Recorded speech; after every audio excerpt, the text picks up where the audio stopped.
Hi friends, welcome back to our YouTube channel classic lifestyle. இன்றைக்கி நம்ம எங்கே வந்திருக்கோம்னா கோவலன்ஸ் hopped பர்னாஃபில் இருக்கக்கூடிய இந்தியன் ஸ்டோருக்கு வந்திருக்கோம். ஸோ இங்கே நம்மளோட இந்தியன் ஃபுட் ஐட்டம்ஸ் எல்லாமே கிடைக்குதுங்க. வெஜிடபிள்ஸ்லேருந்து pulses, rice varieties, masala items எல்லாமே கிடைக்குது. ஸோ இந்த கடை இப்போ புதுசாக திறந்துருக்காங்க அண்ட் எல்லாமே ஃப்ரெஷ் ஸ்டாக்காக வந்திருக்குங்க. நாங்கள் இந்த கடையில் போய் பார்த்த வரைக்கும், பர்ச்சேஸ் பண்ண வரைக்கும் காஸ்ட்டும் கொஞ்சம் நல்லா கம்மியாக கொடுத்துருக்க மாதிரி ஃபீல் பண்ணுறோம். ஒரு சிலது ஜாஸ்தியாக இருக்குது, ஒரு சிலது கம்மியாக இருக்குது. நம்ம ஊர் பாஸ்மதி ரைஸில் ஆரம்பித்து ஆஷிர்வாத் ஃபில்ஸ்பெரி அந்த மாதிரி ஆட்டா எல்லாமே கிடைக்குது. ரொம்ப நல்லாவும் இருக்குது. புது கடைங்கிறதுனால நிறைய ஃப்ரெஷ் ஸ்டாக்ஸ் வச்சுருக்காங்க. தேவைப்படுறவங்க இங்கே வாங்கிக்கலாம். ப்ளஸ் இந்த வீடியோவில் என்னென்னா எல்லாமே ரேட்டோடு போட்டிருக்கேன். ஸோ உங்களுக்கு ரேட்டும் தெரிஞ்சுக்குவீங்க. இந்த மாதிரி புதுசாக எங்களை மாதிரி தேர்தலுக்கு நீங்கள் புதுசாக வரீங்க, நீங்கள் எல்லாமே கிடைக்குமா கிடைக்காதா, ஒரு ட்ராவல் பிளானிங் தெரிஞ்சுக்கிட்டீங்க அப்படின்னா உங்களுக்கு இந்த வீடியோ ரொம்ப யூஸ்ஃபுல்லாக இருக்குது. என்னென்ன கிடைக்குது, எவ்வளோ மசாலாஸ் கிடைக்குது, என்ன ரேட்டில் கிடைக்குது, நம்ம இங்கே வாங்கலாமா வேண்டாமான்னு எல்லாருமே ஒரு ரிசர்ச் ஒர்க் நம்ம பண்ணிட்டு தான் இந்த மாதிரி இடங்களுக்கு வெளிநாடுகளுக்கு வருவோம். ஸோ இப்போது இது ரெண்டாவது இந்தியன் ஸ்டோர் நம்ம போடுறது. ஆல்ரெடி நம்ம ஹானோவர் இந்தியன் ஸ்டோர் போட்டிருக்கோம். அங்கேயும் அதே மாதிரி தான் நிறைய ஐட்டம்ஸ் இருந்தது, இந்தியன் ஐட்டம்ஸ். ஸோ நம்ம பெருசாக ஃபுட்டுக்காகலாம் கஷ்டப்பட மாட்டோங்க. சமைச்சு சாப்பிட்ற மாதிரி இருந்தீங்க அப்படின்னா எந்த பிரச்சனையும் இல்லை. இங்கே எல்லாமே ஈஸியாக கிடைக்குது. நீங்கள் பார்த்து வாங்கிக்கலாம். கோவலன்ஸில் இருக்கிற இந்தியன்ஸ்க்கு முக்கியமாக இந்த ஸ்டோர் தெரியாதவங்க நீங்கள் பார்த்துக்கலாம். ஹாப்ட் பர்னாஃப்லேருந்து ஒரு 200 மீட்டர்ஸ் நடந்து வந்தீங்க அப்படின்னா இந்த கடை இருக்குது. எல்லோரும் பார்த்து என்ஜாய் பண்ணுங்கள். இந்த வீடியோவை ஸ்கிப் பண்ணாமல் பாருங்கள். இந்த வீடியோ பார்த்து உங்களோட கமெண்ட்ஸ் சொல்லுங்கள். ரேட்ஸ் எல்லாம் எப்படி இருக்குதுன்னு பாருங்கள். எல்லா இடத்துக்கும் இங்கேயே வாங்குறவங்களுக்கு இந்த கம்பேரிஷன்ஸ் தெரியும்னு நினைக்கிறேன். பார்த்துட்டு உங்களோட ஃபீட்பேக்ஸ் கொடுங்க.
இப்போ வீடியோவோட எண்டுக்கு வந்துட்டோம்.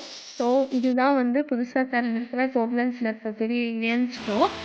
இந்த வீடியோ உங்களுக்கு பிடிச்சிருந்ததுன்னா லைக் பண்ணுங்கள், ஷேர் பண்ணுங்கள், கமெண்ட் பண்ணுங்கள்.